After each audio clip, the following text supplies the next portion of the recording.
अब हम जैसे पुरानी कुछ अपनी कथाएं थी उनमें से साथ लेते हैं, वो भी भ्रमित ज्ञान था, उसको सुचारू करते हैं। अब जैसे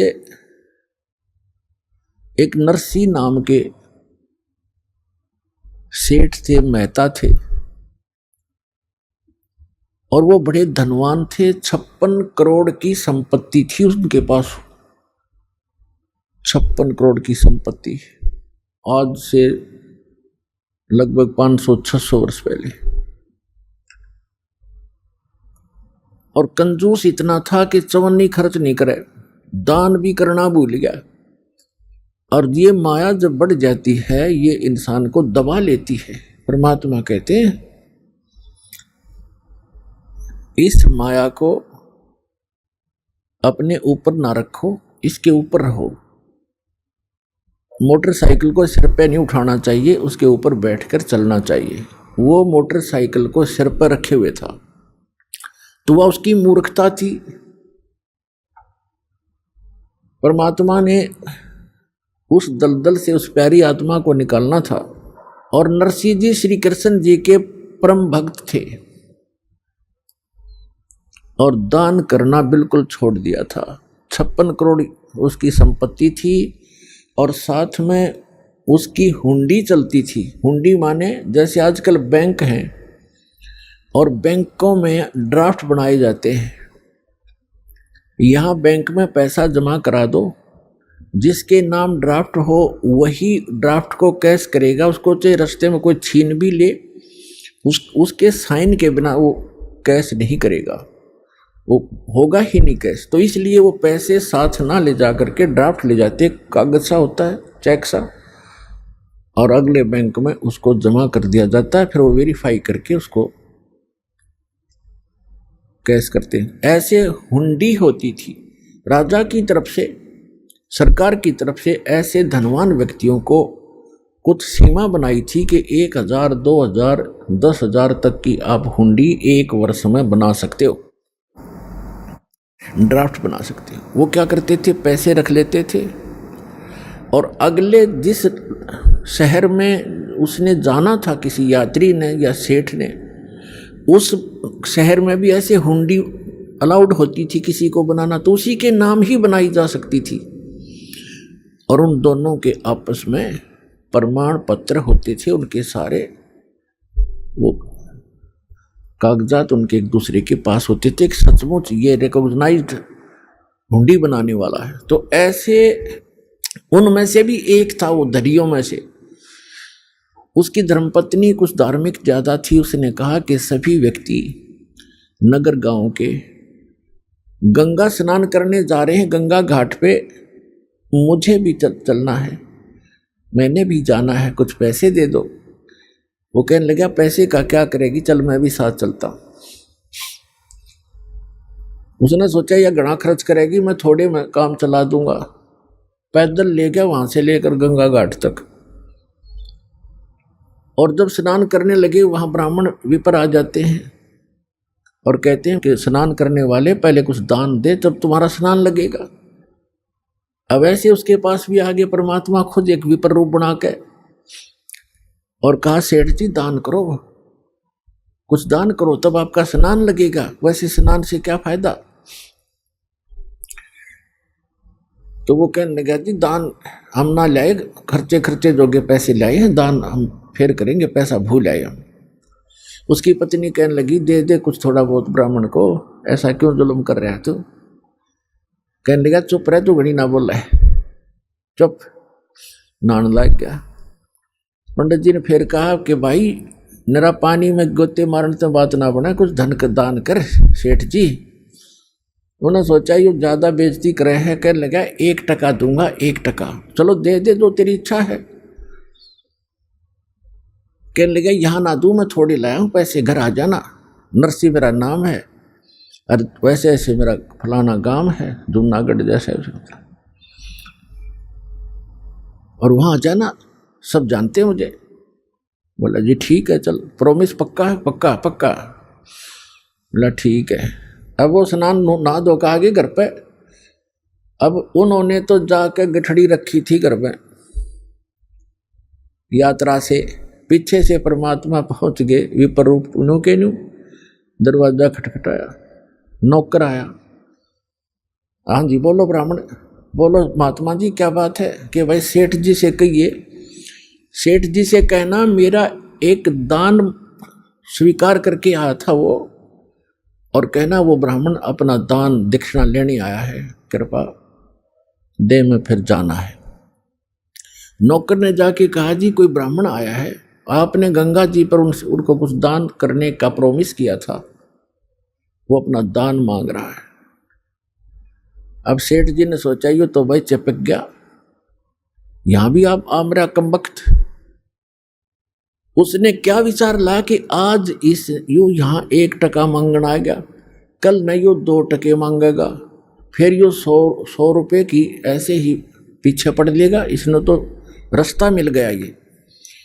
तो सेठ जी ने कहा कि कह दे उसको ब्राह्मण को कि विश्राम कर, 2 दिन बाद आना, अभी सेठ जी थके हारे आए हैं, विश्राम करेंगे।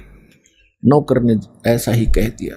ब्राह्मण रूप में परमात्मा ने कहा ठीक है भाई, परसों ले जाऊंगा मैं और यहीं विश्राम करता हूँ, इसके बाग में लेट जाता हूँ। सेठ का बाग था, उसमें खावा फल फ्रूट बिछा गए, चद्दर लेट गए भगवान। अब सेठ जी को बताया गया, सेठ जी ने पूछा गया वो? अगर नहीं जी वो तो सामने लेट गया, बाग में लेटा हुआ है। अब जब तीसरा दिन हुआ फिर जाके दरवाजा खटखटाया कि भी कहना सेठ जी को मेरा दान दक्षिणा दे, फिर मैंने और भी बहुत काम है। अब सेठ जी ने कहा यूं कह दो कि सेठ तो मर गया, मृत्यु को प्राप्त हो गया। अब उसने जाके नौकर ने कह दिया कि हमारे सेठ जी की मृत्यु होगी ब्राह्मण, हम बहुत दुखी हैं, आप जाओ। तो ब्राह्मण वेशधारी परमात्मा कहते हैं भाई यूं कैसे जाऊं, मेरा यजमान मर गया, अब तो अंतिम संस्कार करवा के जाऊंगा मैं। अब उन्होंने कहा जी वो तो ऐसे ऐसे कह रहा सेठ जी ने। बोला अच्छा जंद पीछे पड़ाई, तो ऐसे करो मेरी लकड़ियां ढोना शुरू कर दो, लकड़ियां, उसको महसूस होगा कि सचमुच मर गया। वो 10-20 जो नौकर थे 5-7 लग गए लकड़ियां उठा कर चलने। अब नगर का सेठ मर जा, सारा गांव इकट्ठा हो जाया कर नगर इतनी भी ना सोचे मूर्खा ने। वो 3-4 दिन लकड़ ढोए, फिर कहने लगा जी क्या करे, क्या हो गया? कि वो तो यहीं खड़ा है, भी कोई बात ना, अंतिम संस्कार हो लेगा तभी जाऊंगा। कहा मेरी अर्थी उठाओ, मेरे लिए उठा लो, मुझे रख कर जैसे मुर्दे को ले चलते। वो लेकर चल पड़े। भगवान ने भी उठा लिया किक्कर की लकड़ी इतनी मोटी, और कंधे पर रख ली। चल भाई अपने सेठ को लकड़ी तो दे के ही जाऊंगा। अब चिता पे रख लिया, आग लगाने की को कहा था कि मत लाइयो, उन्हें ये तो कह दिया था कि नहीं मत लगा देना, कदे गलती कर दो। तो परमात्मा बोले भाई सेठ जी तू जीता मैं आ रहा, रकम वक्त मरे तो मत, आत्महत्या तो ना करे, 1 टके के पीछे, चल मैंने माफ कर दिया तेरा टका, मैं जा रहा हूँ। बोला सचमुच? कहा सचमुच।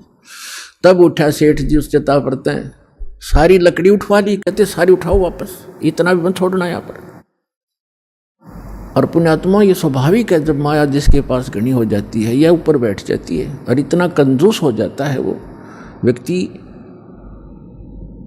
उसको कुछ भी आभास नहीं रहता, ऐसा नशा बन जाता है। अब सेठ जी ने सोचा बन गई बात, कटी टंटा गया और निकम्मा। अगले दिन गया सैर सपट्टे को घूमने को दूर तक, क्योंकि दिन का कमरा घर में बंद था, जंगल में घूमने गया सुबह सुबह।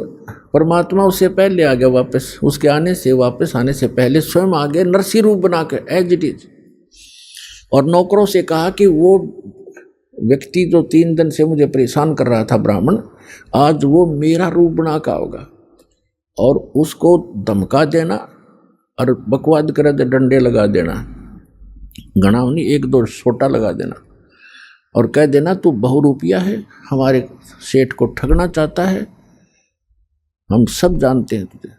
तो जो ही वो परमात्मा तो बैठ गए नरसी बन के गद्दी पे, नरसी आया सैर सपट्टे करता, नौकर खड़े थे, चारों ने पता था ये तो सचमुच आ गया।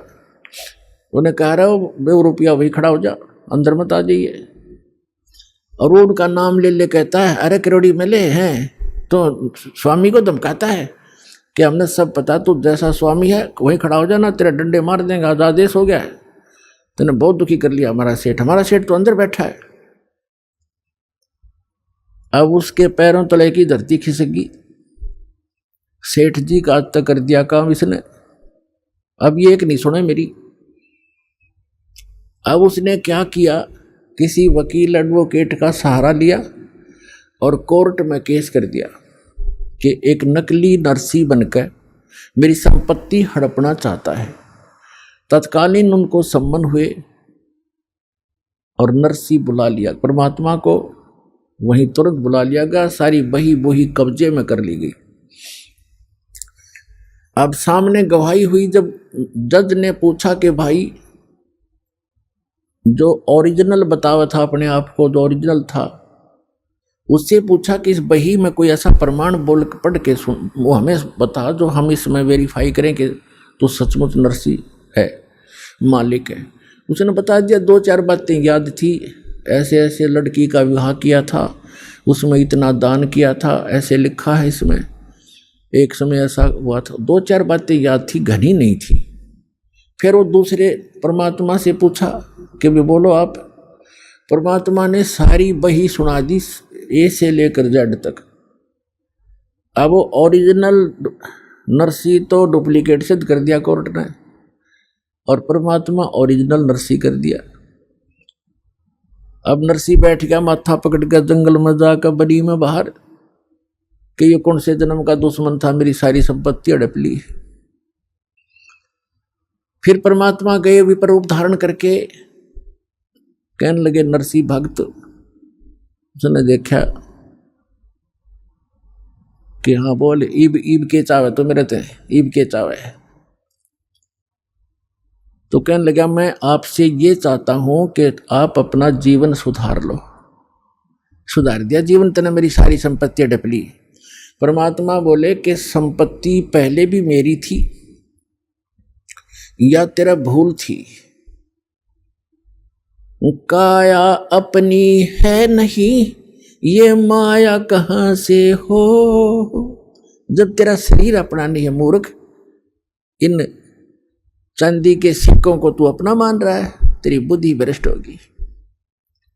और चरण कमल में ध्यान रखो भाई, इन दोनों को खो, इनको भूल जा। नंगा आया जगत में, नंगा ही तू जावे, बीच में ख्वाबी ख्याल है, ये मन माया भरमावे। वो पृथ्वी पति चकवे गए, जिनके चक्कर चलंत, रावण सरीखे कौन गिने भाई, ऐसे गए अनंत। अगम निगम को खोज ले, बुद्धि विवेक विचार, उदय अस्त का राज मिले, तो बिन नाम बेगार। तो परमात्मा ने कहा कि तुझे एक शर्त पर तुम्हें दे सकता हूं वापस। क्या के शर्त है तेरी, बता। कि आप इसको दान कर दो, आपके लिए बहुत भयंकर सिद्ध हो जाएगी। आपने तो कोड इकट्ठा कर लिया, अरे संतान तेरे नहीं, एक बेटी थी उसकी शादी कर दी, भले आदमी क्या करेगा इसका। तेरी मृत्यु के बाद ये तेरे हकीकी बांटेंगे, ये चाचे ताऊआ के भाई, और तो बनेगा गधा।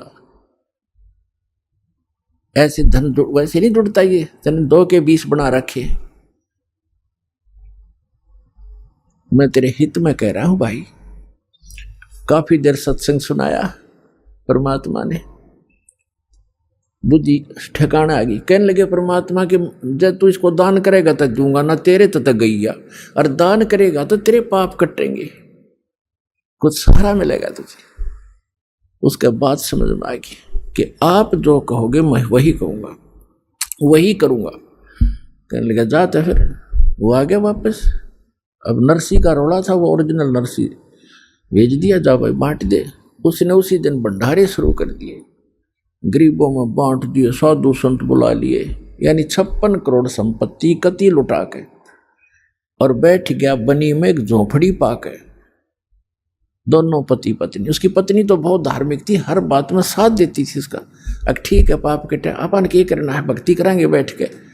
रोज अटपट में रहता सारी रात, ऐसा अब लाइन जाओ था बैठा बैठा, ठीक हो गया, पाप कट गया। अब परमात्मा कैसी रजा बख्शते हैं। एक अब उसकी जो हुंडी चलती थी वो निर्धन हो गया, हुंडी कैंसिल कर दी गवर्नमेंट ने।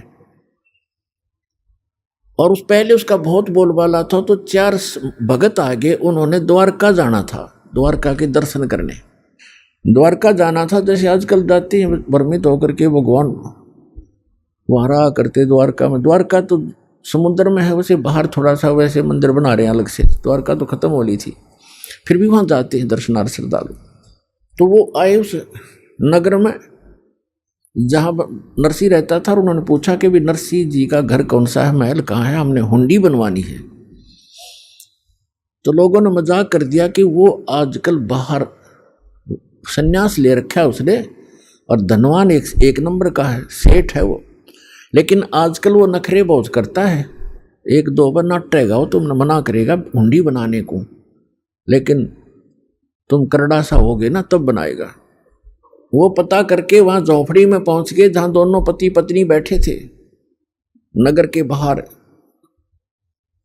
उन साधुओं ने, भक्तों ने कहा कि सेठ जी ये 500 रुपये पकड़ चांदी के, हमारी हुंडी बना दे द्वारका के किसी सेठ के नाम, जिसको आप जानते हो वो हुंडी वाला हो। अब उसने मना किया कि महात्मा जी मैं निर्धन हो गया हूँ, मेरी हुंडी नहीं चलती, गवर्नमेंट ने कैंसिल कर दी है, और आप किसी और से बनवा लो। तो वो 3-4 नाराज हो गए कि तू सचमुच, गांव वाले कह रहे थे तू ऐसा ही निकम्मा व्यक्ति है। अब नरसिंह जी ने सोचा ये कोई अपशब्द कह देंगे, कोई श्राप दे देंगे, और लोगों ने मजाक बना रखा है मेरे साथ। अब मैं भगवान की तरफ चला हूं तो मैं ढेर हो गया हैं, और जब मेरे पास धन था मैं ये सब मेरा आदर करते थे, लेकिन हमने अपने वचन पर रहना है। भगवान की ने जो कह दिया गुरुदेव ने, अब वो गुरु रूप में मानने लग गया उस विपर को, वही उसी पर आधारित रहूंगा। तो उन्होंने सोचा कि कुछ कह देंगे अटपट मेरे तय, कोई शराब स्वरूप ना दे दे, ये भ्रमित कर रखी है, अब मेरे कहने से मानेंगे नहीं।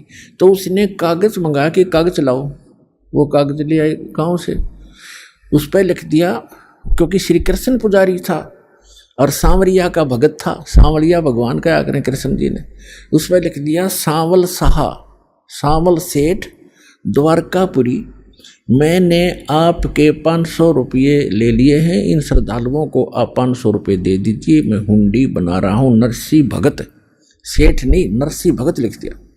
अब वो चारों के चारों पहुंच गए कागज लेकर के। सारी द्वारका में जो भी पता था कि हुंडी बनाने वाले सेठ हैं उनके पास गए, उन्होंने कहा कि नरसिंह की हुंडी नहीं चलती, वो निर्धन हो गया है, दिवालिया हो गया है, वो कैंसिल होगी है। उसने सोचा ये वैसे बकवास कर रहा होगा। दूसरे के पास गए, तीसरे से वैसे दिखाया, तो सब ने कहा कि ये तो निर्धन व्यक्ति हो गया है, इसका दिवाला निकल गया है, आपके साथ धोखा कर दिया उसने। तो इस बात से वो परिचित थे कि धोखा करनी आदमी नहीं हो तो मना करे था, हमने ही उनके साथ बलपूर्वक लिखवा लिया, वो तो सच कहे था। फिर भी हमारा काम तो बिगड़ गया। अब या घूमा फिरा हो कितने खाना खूना खाते, या बड़ी बात बिगड़ी। पर उनको इतना विश्वास था कि हमारे पैसे सुरक्षित मिलेंगे, वो भगत 1 नंबर का है, जाकर देगा वापस। तो ऐसा सारी द्वारका में घूम फिर कर वो बाहर चले गए। किसी ने, सबने यही बताया, बाहर समुद्र के किनारे बैठ गए एक साइड में वृक्ष के नीचे, और बहुत ही चिंतित थे।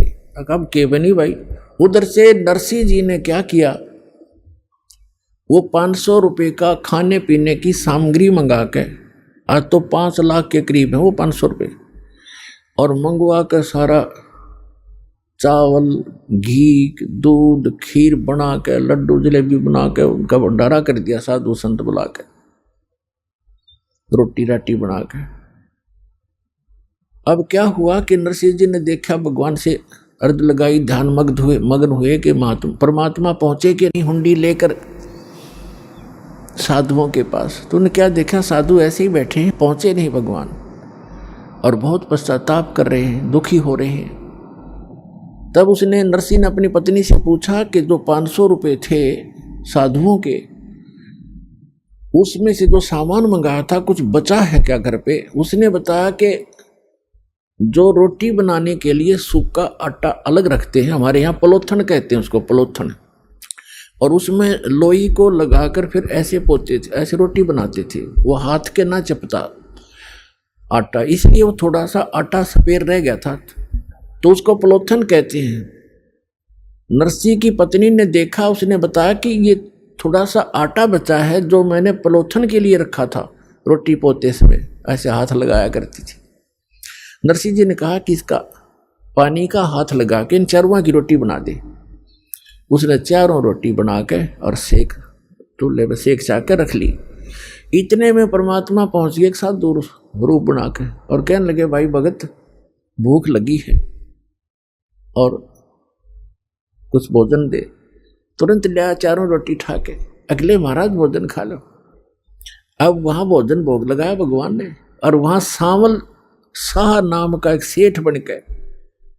और जैसे वो मारवाड़ी सेठ होते हैं ना, बड़ी बड़ा साफा दोहरी धोती, कान में कलम टांग रखी, पेन और काख में बही, और पहुंच गया वहां पर साधुओं के पास। और परमात्मा ने कहा कि अक्षमा करना महात्माओं, कुछ आने में देरी होगी मुझे, मैं सांवल शाह हूँ, सांवरिया सेठ हूँ। और नरसिंह जी ने जो हुंडी भेजी थी, आप मुझे वो कागज दो। वो कागज दिया और कहा आ जाओ, तुम्हें ये पैसे दूंगा। चांदी के सिक्के चला करते। वहां उस द्वारका के मेन बाजार में चौराहे पर कहा, यहाँ चद्दर बिछा लो। जो मजाक करे थे ना वो द्वारका के सेठ, उस भगत की मजाक करे थे, भगत का खिल्ली उड़ा रहे थे, उनका मुंह बंद करने के लिए चौपड़ के उस द्वारका के बाजार के चौराहे पर कहा कि यहाँ चद्दर बिछाओ। और अपना पूरा बैग ले रहे भर के गठड़ी वह धर ली। और वहाँ करें, सुन ले भाई महात्माओं, 1 2 3 आवाज लगा लगा के गणे और खड़का करें। अक्सर चारों तरफ लग गए देखने, सेठ इकट्ठे हो गए। 500 रुपये गिन दिए चांदी के, कति काचे काचे नए नए, बिल्कुल जैसे आज ही बनकर आए हों। और कहा भाई नरसिंह जी को कह दिया उसका दास हाजिर रहेगा, 1 करोड़ हुंडी दे दे, दास आगे खड़ा पाओगा।